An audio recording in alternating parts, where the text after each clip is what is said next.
Hello guys, நோயின்றி வாழ இயற்கையான வழியில் ஆரோக்கியம் வாங்க செய்யலாம் உடற்பயிற்சி.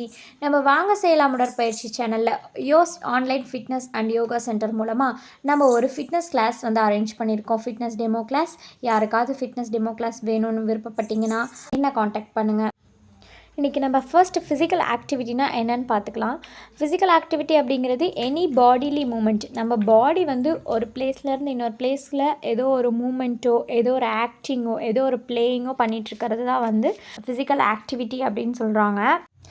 இதில் 4 டைப்ஸ் ஆஃப் ஃபிசிக்கல் ஆக்டிவிட்டி இருக்குது. ஒன்று வந்து செடென்ட்ரி ஆக்டிவிட்டி, இன்னொன்று மாடரேட் ஆக்டிவிட்டி, இன்னொன்று லைட் ஆக்டிவிட்டி, நெக்ஸ்ட் ஒன் வந்து விகரஸ் ஆக்டிவிட்டி. ஸ்போர்ட்ஸ் பர்சன்ஸ் எல்லாமே செய்கிறது வந்து விகரஸ் ஆக்டிவிட்டி. இந்த மாதிரி நம்ம ஹவுஸ் ஒய்ஃப் வீட்டில் இருந்து நம்ம அன்றாட செய்கிற வேலைகள் எல்லாமே லைட் ஆக்டிவிட்டியில் வந்து சேருது.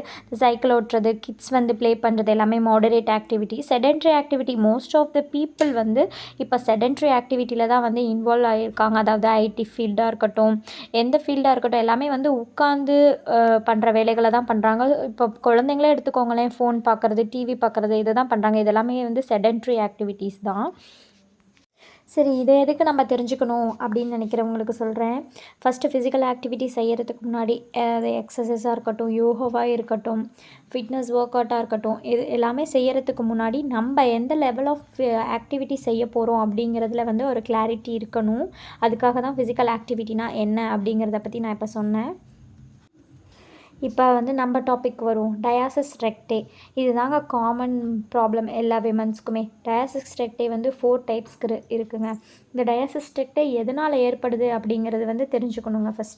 ஃபஸ்ட்டு எதனால் ஏற்படுது அப்படிங்கிறதுனா, அதாவது விமன்ஸ் வந்து ப்ரெக்னென்ட் ஆகிறதுனால தான் இந்த டயாசிஸ் ரெக்டே வந்து ஃபஸ்ட்டு ஆரம்பிக்குதுங்க. நம்மளோட மசில்ஸ் எல்லாமே லூசன் ஆகி நடுவில் இருக்க மசில்ஸ் வந்து அதோட டைட்னஸை இழந்து லூஸ் ஆகிறனால தான் இந்த டயாசிஸ் ரெக்டே வந்து ஃபஸ்ட்டு ஸ்டார்ட் ஆகுதுங்க.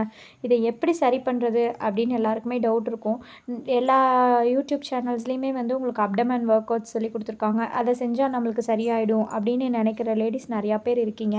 ஆனால் வந்து அதை மட்டும் செஞ்சால் வந்து உங்களுக்கு சரி ஆகாதுங்க. அதுதான் உண்மை.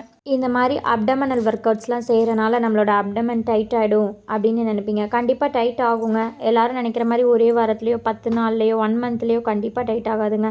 அதுக்குன்னு ஒரு பர்டிகுலர் டைம் இருக்குது. அதே மாதிரி வெறும் அப்டமனல் ஒர்க் அவுட்ஸ் மட்டும் செஞ்சுக்கிட்டே இருந்தால் நம்மளோட அப்டமன் டைட் ஆகாதுங்க. அதுக்கு கூடவே சேர்த்து கொஞ்சம் நம்மளோட எனர்ஜி வெளியே போகிற மாதிரி நம்ம வந்து எக்ஸசைஸ் செய்யணுங்க. அதோடு சேர்த்து நம்ம அப்டமனல் ஒர்க் அவுட்ஸ் செஞ்சோம்னா கண்டிப்பாக நம்மளோட கலோரிஸ் பர்ன் ஆகி நம்மளோட அப்டமன் சீக்கிரமாக டைட் ஆகிடுங்க. அப்டமன் ஒர்க் அவுட் செய்யும்போது நம்மளோட எனர்ஜி வெளியே தானங்க போகுது, நமக்கு அப்பையும் வியர்வை வரும்லங்க அப்படின்னு கேட்பீங்க. ஆமாங்க, வியர்வை வரும் தான். ஆனால் வந்து எக்ஸ்ட்ரா நம்ம எக்ஸசைஸ் செய்கிற மாதிரி நம்மளுக்கு வந்து வியர்வை வெளியே வராதுங்க. அப்டமன் ஒர்க் அவுட் செய்யும்போது லைட்டான வியர்வை தாங்க வரும். அதனால பிஃபோர் அப்டமனல் எக்ஸசைஸ் வந்து லைட்டாக ஸ்ட்ரெச் பண்ணிவிட்டு கொஞ்சம் மாடரேட்டாக ஃபிசிக்கல் ஆக்டிவிட்டி பண்ணிவிட்டு அதுக்கப்புறமா நீங்கள் அப்டமனல் ஒர்க் அவுட்ஸ் பண்ணிங்கன்னா உங்களுக்கு வந்து நல்ல ரிசல்ட்ஸ் சீக்கிரமாகவே கிடைக்குங்க. ஒரு சில பெண்களுக்கு டெலிவரிக்கு அப்புறம் அவங்களோட தொப்புள் வந்து வெளியவே இருக்குங்க. அந்த கண்டிஷனை வந்து மெடிக்கலில் குடலிறக்கம்னு அப்படின்னு சொல்லுவாங்கங்க. ஆனால் எல்லா பெண்களுக்கும் அது குடலிறக்கம் இல்லைங்க. ஒரு சில பெண்களுக்கு நம்ம ரெக்டஸ் மசில் வந்து ரொம்ப விலகி போயிருக்கனாலையும் ரொம்ப லூஸாக இருக்கனாலையும் அந்த தொப்புள் வந்து உள்ளே போகாமல் இருக்குங்க. அதை வந்து நீங்கள் எக்ஸசைஸ் பண்ணுறனால உங்களோட ரெக்டஸ் மசில் டைட்டாக உங்களோட தொப்புள் ஆட்டோமேட்டிக்காக உள்ளே போயிருங்க.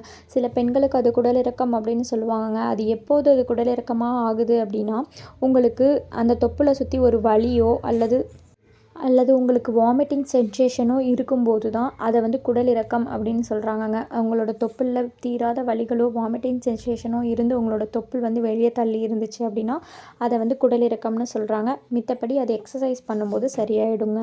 இது போன்ற இன்ஃபர்மேட்டிவான வீடியோஸ்க்கு வாங்க செய்யலாம் உடற்பயிற்சி சேனலை சப்ஸ்கிரைப் பண்ணிக்கோங்க.